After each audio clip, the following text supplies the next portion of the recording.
กองประชุมได้จัดขึ้นในวันที่ 9 พฤษภาคม 2025 อยู่ที่ห้องว่าการนครหลวงเวียงจันทน์ภายใต้การเป็นประธานของทานอาจสะพังทองศรีพันโดนเจ้าของนครหลวงเวียงจันทน์ท่านบัณฑิตศาสตราจารย์บเวียงคำวงศ์ดารารัฐมนตรีกระทรวงเทคโนโลยีและการสื่อสารและภาคส่วนที่เกี่ยวข้องเข้าร่วม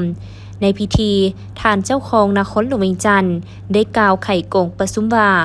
กองประชุมสัมมนาครั้งนี้เพื่อเป็นการบรรลุเป้าหมายที่กำหนดไว้และผันขยายสุขยุส่งเสริมเวกงานการหันเป็นดิจิตอลของนครหลวงเวียงจันทน์ฮอดปี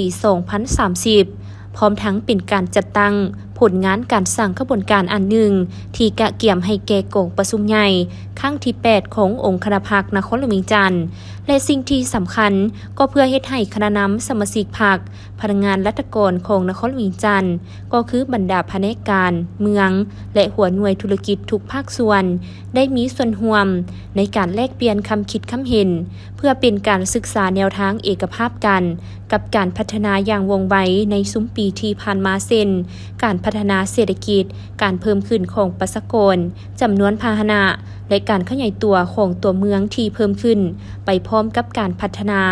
ก็ได้เกิดสิ่งท้าทายหลายอย่างการวางแผนผังเมืองยังบ่ได้ไปทันกับการพัฒนาตัวจริงเพื่อบรรลุตามเป้าหมายที่กล่าวมา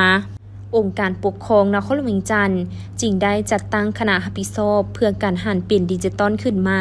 เพื่อสมทบกับคณะวิชาการและภาคส่วนที่เกี่ยวข้องค้นคว้าสำรวจและออกแบบความเป็นไปได้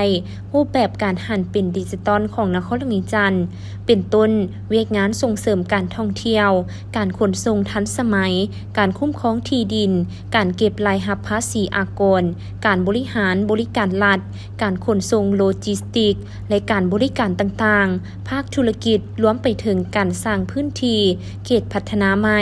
ในอุตสาหกรรมธุรกิจการค้าที่มีความทันสมัยตามทิศสีเขียวเป็นเขตส่งออกและการค้าสากลศูนย์กลางการขนส่งเขตการศึกษากีฬาและวัฒนธรรม